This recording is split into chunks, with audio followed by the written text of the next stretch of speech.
రెండు చెవులు ఒకే శబ్దాన్ని వింటాయి. రెండు కళ్ళు ఒకే దృశ్యాన్ని చూస్తాయి. రెండు నాసికలు ఒకే వాసన పీలుస్తాయి. అదే మాయరోగము ఉండే ఒక్క నాలుక మాత్రము రెండు రకాలుగా మాట్లాడుతుంది. అలవాట్లు ఆయుధాల్లాంటివి.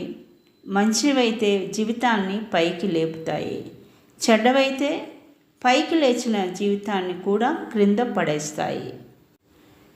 ఎదుట వ్యక్తిని చూసి అసూయ చెందడం వలన ఇంకా నీవు దిగజారడం తప్ప చేసేది ఏమీ ఉండదు.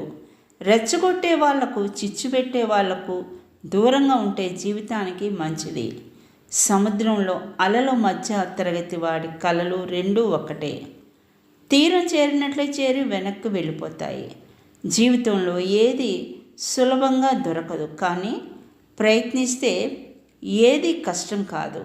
ఎదుటివారితో పోటీ పడే తత్వం ఉండాలి, కానీ ఎదుటివారిని నాశనం చేసే మనస్తత్వం ఉండకూడదు. బాధ్యత ఉన్నవారిని బాధలు ఎక్కువ, నీతిగా ఉన్నవారికి నిందలు ఎక్కువ. ఇదే లోకం తీరు.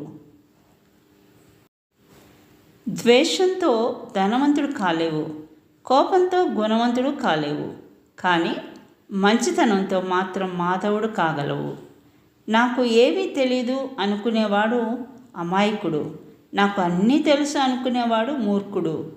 నేను తెలుసుకోవలసినవి ఇంకా చాలా ఉన్నాయి అనుకునేవాడు నిత్య విద్యార్థి. తెలుసుకున్న వాటిలో సత్యం అసత్యాలు గ్రహించేవాడు మేధావి. గౌరవం అనేది వయసును బట్టి ఉండదు, సంస్కారాన్ని బట్టి ఉంటుంది. తాటి చెట్టు ఎంత పెరిగినా దాని కింద ఎవరూ నిలబడరు. మర్రి చెట్టు చిన్నగా ఉన్నా దాని కిందే అందరూ నిలబడతారు. మంచి వెనుక ఎవరు వెళ్ళరు, అందరూ చెడు వెనకాలే పరిగెడతారు. ఉదాహరణకు, మద్యం అమ్మేవాడు ఎక్కడికి వెళ్ళడు, పాలు అమ్ముకునేవాడు మాత్రం కొనేవాళ్ళు ఎక్కడుంటే అక్కడికే వెళ్తాడు. మనసుకి నచ్చినప్పుడు ఒకలా, నచ్చినప్పుడు మరోలా ఉండేవారికి అనుబంధం గురించి తెలియదు.